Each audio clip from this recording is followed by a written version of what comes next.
agradecer à Fundação a oportunidade de estar aqui. Vou falar um pouco do município, né? Sobral é um município do Ceará, do estado do Ceará, são 184 municípios, é uma cidade incrustada no semiárido nordestino, em torno de 200 mil habitantes. A nossa rede tem em torno de 35 mil alunos, que vai da educação infantil até a educação de jovens e adultos.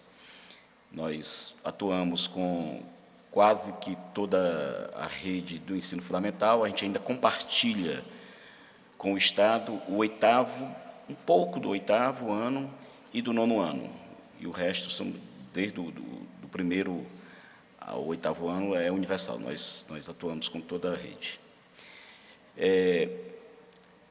O meu desafio é falar sobre novas tecnologias num contexto do século XIX, que é Sobral. Então, vou ser muito claro com relação ao nosso projeto, e eu preciso apresentar algumas nuances do projeto desenvolvido em Sobral, para que todos entendam aonde é que o CAN, hoje, essa tecnologia que nós estamos utilizando, ela se insere. Bem, o projeto de Sobral, da educação, ele iniciou há 12 anos atrás, exatamente com esse diagnóstico. E aí é o ponto de partida, mas também já é um dado de conclusão, né? A conclusão é: o projeto de educação de Sobral, ele já foi focado na melhoria da aprendizagem, certo? Nós partimos desde o início, o projeto nasceu com esse intuito, que era melhorar a aprendizagem dos nossos alunos. Então, esse diagnóstico foi o ponto de partida, foi o grande ícone que gerou várias ações de reformulação na política educacional de Sobral, e esse diagnóstico ele apontava que Sobral não conseguia o mínimo esperado, que era alfabetizar suas crianças. Nesse caso aí, aquele ano, no ano de 2000, a gente percebe que 48% das nossas crianças não sabiam ler, na antiga terceira série, que seriam hoje crianças em torno de 8 a 9 anos de idade. E não sabiam ler textos, não sabiam ler frases, não sabiam ler palavras. Sobral estava com esse resultado, com esse diagnóstico, se apresentando como um município que gerava analfabetismo escolar nas séries iniciais do ensino fundamental, né? Foi a partir desse diagnóstico que foram desenvolvidas várias ações. Eu vou falar de dois grandes eixos. Na verdade, nós temos, o projeto se constitui em 3 grandes eixos, mas eu vou falar de 2 para dar o contexto, e que surgiram simultaneamente, são eixos que se interagem, são faces da mesma moeda, Então, o primeiro eixo é o fortalecimento da gestão, esse é o fortalecimento da ação pedagógica. Esse eixo tem como centro o professor, né? E o que é que ocorre nesse eixo? Quais são as ações que são desenvolvidas? Nós temos uma formação em serviço de todos os professores. Essa formação, ela se dá mensalmente, onde o professor, dia tal do mês, ele sai da escola, ele sai da sua sala de aula e vai para uma formação. Essa formação tem como base, tem como referência, o material didático do aluno. A formação é voltada para isso. Lá o professor aprende a sua concepção do material, lá o professor discute a concepção do material, lá o professor estuda o material, lá o professor distribui o conteúdo no fluxo do ano letivo, lá o professor cria rotinas a serem desenvolvidas em sala de aula para os alunos, e essa formação, ela ocorre mensalmente, como eu disse. Então, quarta-feira, hoje, todos os professores do primeiro ano saem de todas as escolas e vão para a escola de formação. Nós temos uma escola de formação, e lá eles lidam com esta formação, né? Essa formação, amanhã, quinta, sai o segundo ano, e assim por diante. A intenção dessa formação é fazer com que o professor crie rotinas, referências a serem desenvolvidas em 4 horas de aula nas escolas. Então, nós diagnosticamos 2 coisas no início. o professor tinha apenas duas grandes referências, que era uma antes do recreio e outra depois do recreio. Hoje, o professor desenvolve em torno de 7 rotinas a serem constituídas em sala de aulas. Quando retorna à escola, eles vão planejar essas rotinas, eles vão construir seus planos de aula e desenvolver isso em sala de aula. Isso foi muito importante porque isso otimizou o tempo em sala de aula, né? Se antes o professor, de 4 horas, a gente tinha no máximo 2 horas de aula, porque chegavam atrasados, os alunos chegavam atrasados, só eram 2 grandes atividades a serem desenvolvidas. Com essa atividade, eles desenvolvem com muito mais otimização, com muito mais qualidade as atividades com os alunos. Isso foi também criado em função de uma constatação. Nós constatamos que os professores que chegam às escolas, na educação básica, eles tinham um perfil fragilizado na sua formação acadêmica, na sua formação na universidade. Nós precisávamos trazer os professores para realmente viver, conviver, optar, construir o que era interessante no currículo que foi constituído em Sobral nas séries. Então, esse é o fortalecimento da ação pedagógica, né? Ele funciona desta maneira. E o outro eixo foi o fortalecimento da gestão escolar. Sobral elegeu a escola como o centro principal do universo da política educacional. E lá nós precisávamos fazer com que essas escolas tivessem autonomia e, ao mesmo tempo, responsabilização.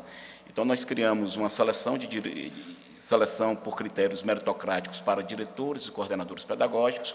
O foco era a aprendizagem, sempre foi a aprendizagem, e eles têm autonomias administrativa, financeira, pedagógica, e eles fazem o acompanhamento das salas de aula da melhor maneira possível. Esses 2 eixos, eles são perpassados por 2 grandes linhas da Secretaria da Educação. Uma é uma avaliação externa, que acontece 2 vezes ao ano, e aí é uma avaliação censitária, onde são os resultados aluno por aluno, e a outra é um acompanhamento da Secretaria da Educação a partir desses resultados para com as escolas. Essas são as 2 grandes ações da Secretaria. E uma coisa que nós percebemos desse fato é que o processo, e aí eu quero concordar com o professor que me antecedeu, ele pode parecer mecânico, ele pode parecer um tanto quanto ortodoxo, mas nós percebemos que a melhoria que houve de avanços nos resultados de Sobral se deu principalmente nas escolas, nas turmas, onde a relação do professor com o aluno, ele se dava no âmbito de liberdade, ou seja, vou dar um exemplo mais claro disso. Os professores que seguiram de maneira ortodoxa o material didático e a formação em serviço conseguiam os resultados interessantes, alcançavam as metas que eram predispostas.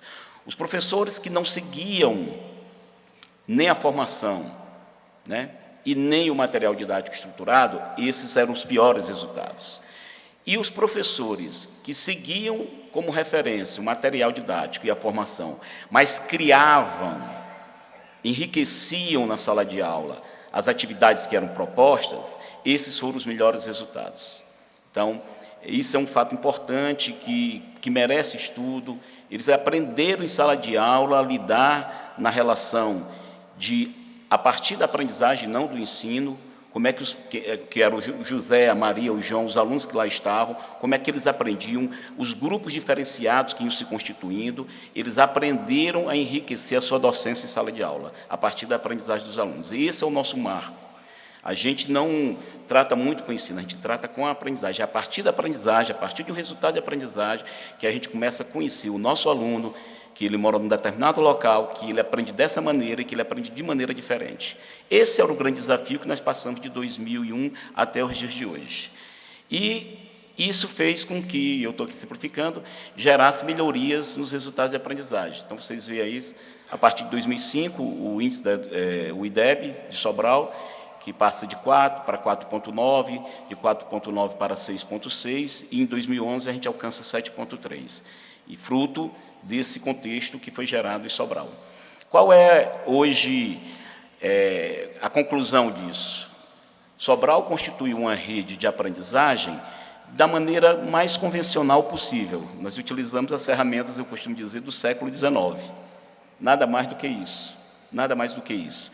Entretanto, nós criamos uma mão invisível, que é o projeto, que exercita a escola, e quando eu digo se responsabilizar pela aprendizagem dos alunos, exercita a escola a conhecer os seus alunos, conhecer os seus professores, como é que eles aprendem. Isso é que faz a diferença, isso é o grande fator, né? Então, foi esse exercício de responsabilização, de autonomia, de apoio, e que as escolas vão constituindo seus saberes. A secretaria acompanha, a secretaria não intervém nas atividades que são desenvolvidas nas escolas. A gente acompanha, a gente problematiza, mas a gente não intervém dizendo o que deve fazer ou o que não deve fazer. Isso a escola se constrói, né? E, pela primeira vez, nós encontramos, graças a um contato com a Fundação Lehman, nós ainda não tínhamos nenhum tipo de inovação tecnológica, o que nós tínhamos era uma coisa que pode parecer paradoxal, chamada de inovação, mas que essa inovação era apenas uma reorganização das ferramentas do século XIX. Então, pela primeira vez, Sobral está constituindo uma inovação tecnológica que é junto ao Khan Academy, né? E aí nós temos a quantidade, nós atendemos terceiro, quarto e quinto ano com o Khan Academy. E por que nós gostamos do Khan Academy? Porque o formato dele tem a ver com essa lógica que foi desenvolvida em Sobral. Ele é estruturado, mas ele permite o exercício da liberdade e, fundamentalmente, ele permite você conhecer muito mais os alunos do que você conhece, né? Quando os alunos começam a interagir com a plataforma, você percebe quais são os alunos que conseguem responder determinadas atividades com muito mais rapidez do que outros. Então, você começa a se aproximar desses alunos e perceber quais são as suas diferenciações. Então, nós atendemos terceiro, quarto e quinto ano, são 133 professores no Khan Academy, nós temos 4.272 alunos, terceiro, quarto e quinto, o total são 7.000 alunos, então nós temos mais de 60% do terceiro, do quarto e quinto anos que utiliza do Khan Academy como plataforma. São 12 coordenadores pedagógicos, são 12 escolas, a nossa ideia é que chegue em todas as escolas, mas nós temos um problema estrutural, que é exatamente a conectividade em Sobral. É uma coisa que nós precisamos resolver, estamos em busca disso, mas que ainda não resolvemos. Nessas 12, nós conseguimos fazer com que os laboratórios funcionassem da melhor maneira possível. Essas são as escolas, com a quantidade de turmas, a quantidade de alunos que funcionam o Khan Academy. Começamos em agosto, é muito recente, mas tem um indicativo já muito interessante que eu vou apresentar a vocês aqui. O currículo ali tem 9 aulas de matemática, não são 9 aulas, são 7 aulas, dessas 7, 2 é desenvolvida com o Khan Academy, então os professores estão em sala de aula, ministrando suas aulas, e 2 vezes por semana eles levam sua turma para o laboratório para utilizar-se do Khan Academy, que aí houve uma compatibilidade dos conteúdos curriculares com o nosso currículo. Eles selecionaram currículos, a Fundação nos deu todo o aporte para que isso pudesse ocorrer, e isso acontece dentro do currículo de matemática. Essas são algumas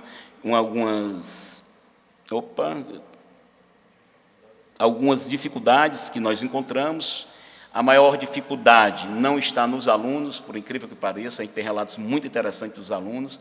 A maior dificuldade está nos professores, a gente já esperava isso. Foi dado um aporte para isso, além da formação, a gente constituiu também, porque está um pouco longe, eu não estou conseguindo ler. Nós conseguimos constituir também monitores em sala de aula, com a ajuda da parceria com a Fundação Lehman, né? E isso permitiu que os professores começassem a desenvolver. Temos ainda muitos problemas, desde o professor utilizar o equipamento, né? O mouse, por exemplo, é uma dificuldade, para você ter ideia, ele abrir o computador é uma dificuldade, nós tivemos que ter capacitações, formações nesse sentido, né? Mas o que nos interessa fundamentalmente é que eles consigam se aproximar dos alunos a partir da aprendizagem que os alunos desenvolvem. Esse é o grande lance do Khan Academy. É isso que permite fazer com que o professor conheça com muito mais propriedade os seus alunos. E aí, como eu estava dizendo, disponibilização de 3 instrutores para o apoio do professor no momento das aulas, né? Então, nós tivemos uma identificação que 30 professores têm problema seríssimo com essa nova tecnologia. Nós estamos tentando dar o apoio para que eles possam continuar e se constituir.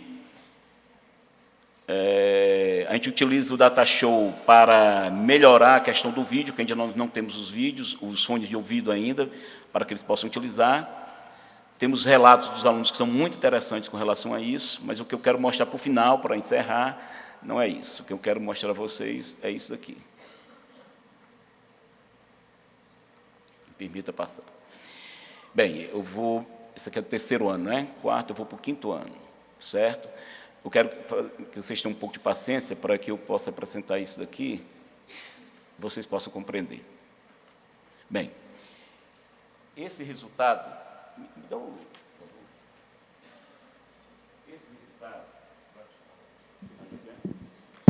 Pronto.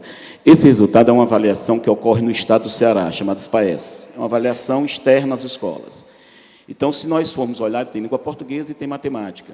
Vocês veem que, em 2011, esse resultado de matemática foi 277,5 nessa escala, né? E foi esse resultado aí que gerou aquele IDEB 7,3 em Sobral, esse de 2011. 2012 foi novamente o resultado do SPAES. Vocês veem que tem uma queda na matemática para 265, não é isso? Em matemática, que é a linha vermelha, a coluna vermelha.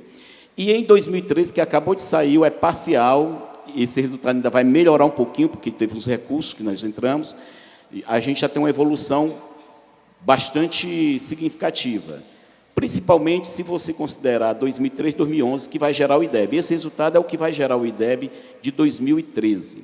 E aí o que me chamou a atenção é que a gente melhorou dos resultados do quinto ano, tanto em língua portuguesa como em matemática, e, fundamentalmente, nós melhoramos nas 12 escolas que nós estamos utilizando o Khan Academy. Ó, vejam aí, ó. Essas são as 12 escolas que nós estamos utilizando o Khan Academy. Ali tem a média do município, e você vê que tem uma escola, que é o Antenor Naspolini, que está bem abaixo dessa média. As outras ou estão todas acima, com exceção de duas que se aproximam dessa média. Essa escola que está bem abaixo e essas duas que estão se aproximando da média, o problema não é a utilização do Khan Academy, o problema é de gestão, e que a gente já vem acompanhando há um ano e meio, e percebendo esses problemas de gestão. Inclusive, nós fizemos algumas intervenções de gestão nessas escolas. Então, assim, mesmo um tempo curto, de agosto para dezembro, permitiu que o uso do Khan Academy, a média se apresenta acima das outras escolas que não utilizavam. Isso é uma coisa interessante para nós. Por quê? Porque nós ainda estamos aprendendo com o Khan Academy. As crianças, os meninos, é muito interessante a empolgação deles de utilizar o Khan Academy, mas ainda nós temos muitos problemas. Então, para encerrar, porque já está terminando aqui o tempo, o Khan é a primeira inovação tecnológica que Sobral está se utilizando. Nós estamos utilizando apenas com 4.000 e poucos alunos, em 12 escolas, né? E a nossa intenção é fazer com que isso se possa difundir em toda a rede, mas o que é essencial, que eu acho que isso aqui é importante, é uma tecnologia que permite que, através da aprendizagem, você possa, a escola, o diretor, o coordenador e, fundamentalmente, o professor, a partir da aprendizagem, ele possa perceber e conhecer muito mais os seus alunos. Nós estamos falando de uma escola de 4 horas de aula, nós não estamos falando de uma escola que em tempo integral. Então, assim, um dos grandes desafios que nós entendemos é que o professor, quando ele já está bem organizado em sala de aula, tem um bom manuseio da sala, domina, em parte, através da formação dos conteúdos, o grande dificultador é ele conhecer seus alunos. E lá em Sobral nós optamos em conhecer através da aprendizagem. E aí o Khan Academy dá essa possibilidade para que os nossos professores possam alcançar. É esse o projeto de Sobral, e a gente pretende enfrentar outros desafios. A gente está falando em matemática, né? Mas eu poderia dizer, para encerrar, que o Khan Academy tem a cara de Sobral, é estruturado e permite a gente conhecer os nossos alunos na coisa que ele tem mais nobre, que é a maneira que eles aprendem. É isso.